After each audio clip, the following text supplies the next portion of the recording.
안녕하세요. 육회성형외과 박성호 원장입니다. 오늘은 저희가 하안검 수술 상담받거나 아니면 수술하고 나서 가장 많이 하는 질문들에 대해서 한번 추려서 설명을 드려보는 시간을 가져보도록 하겠습니다. 하안검 수술이란 거는 그 사람이 잘생겼든 못생겼든 나이가 적든 많든 꼭 한 번은 수술을 한번 고려를 해봐야 된다 생각하고, 피곤해 보인다라는 거를, 그게 예를 들면 진짜 피곤해서 다크서클인데 왜 내려왔다 하잖아요. 무릎까지 내려왔다 이렇게 얘기를 하잖아요. 근데 진짜 피곤한 건지 아닌지 그거는 본인이 의사랑 상담을 한번 받아보고, 아 이게 수술적으로 개선이 해야 되는 건지 아니면 내가 진짜 몸이 나쁜 건지 그거는 의사랑 상담을 한번 해봐야 되는데, 그 성형외과 전문의 선생님들하고 상담을 한번 해보시면 좋겠다 이런 생각이 듭니다.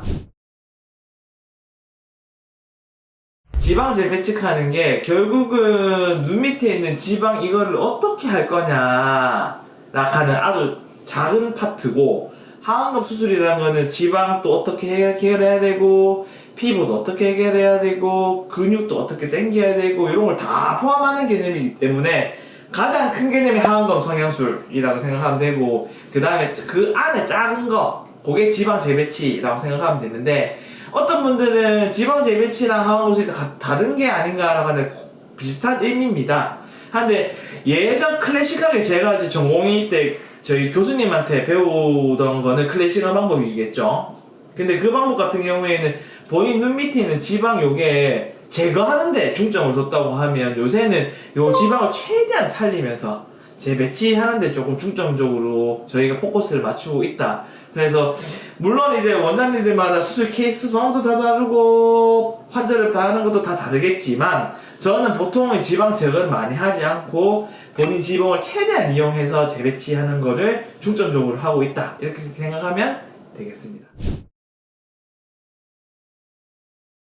제가 이 얘기 정말 많이 듣거든요. 하안검 수술을 하고 나서 흉터가 보기 싫지 않냐, 아니면 어느 정도 회복 기간이 오래 걸리냐 라고 그런 얘기를 진짜 많이 듣는데, 왜냐하면 일반 분들이 아까 했던 것처럼 처음 하는 수술이 하안검 수술이기 때문에 이게 흉터가 많이 남기지 않을지, 왜냐하면 주변에서 또 수술하고 나서 뭐 흉터 많은 사람을 본다든지 해서 그것 때문에 본인이 걱정되는 게 당연한데, 저는 자신있게 말씀드릴 수 있는 게, 성형외과 전문의들, 특히나 이제 전문의 자격증을 따는 사람들은 정말 어찌 보면 혹독한 트레이닝 과정을 거치면서 흉터를 최대한 안 남기도록 하는 그 특별한 그 노하우 같은 게 다 원장님들마다 다 갖고 계시기 때문에 수술 받으려고 생각하시는 분도 걱정되지만, 저희 성형외과에서도 진짜 신경 쓰는 부분이거든요. 그래서 아무래도 세상에서 흉터에 대해서 가장 싫어하는 의사 중에 한 명이 성형외과 전문의가 그걸 세심하게 흉터 부분을 신경을 쓰기 때문에, 흉터 부분은 솔직히 제가 말씀드립니다.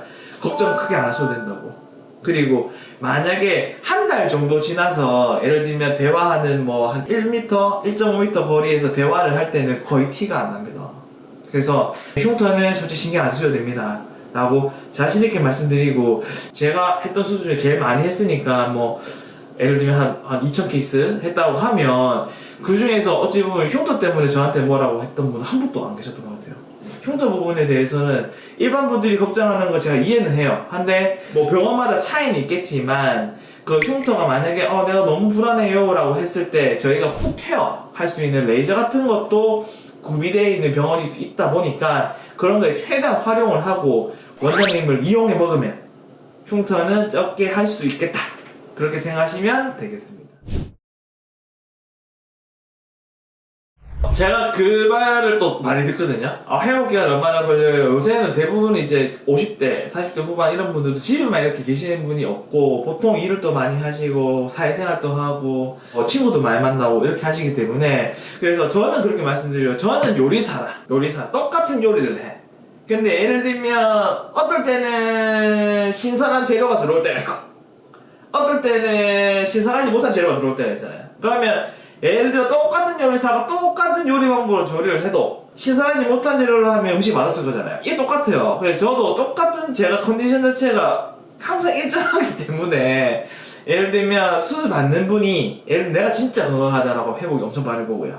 근데 내가 먹고 있는 약도 많고 당뇨도 있고 혈압 조절도 안 되고 이럴 경우에는 회복이 아무래도 건강하신 분보다는 적다. 영상을 보시는 분도 저한테 수술을 한번 받아봤던 분이잖아요. 그럼 제가 이분은 이렇게 되겠다 저렇게 되겠다 대충 감이 와요. 근데 저를 처음 보고 처음 수술하시는 분들은 이 감이 없거든요. 그래서 저희가 수술하고 나서 이렇게 해주세요 저렇게 해주세요 라고 가이드를 드릴 거거든요. 근데 그거를 최대한 잘 따라주시고 하면 회복을 최대한 빠르게 할 수 있다. 그리고 뭐 아까 얘기했던 것처럼 병원을 최대한 이용하라 하잖아요. 한 번씩 전화를 해서 이럴 때는 좀 도와줄 수 있는지 물어보면 저희 병원을 도와줄 수 있다 라는 게 있으면 최대한 병원을 좀 이용을 하면 회복이 빠르겠다 이렇게 생각하시면 좋겠습니다. 지금까지 육개성의과 박성호 원장이었습니다. 감사합니다.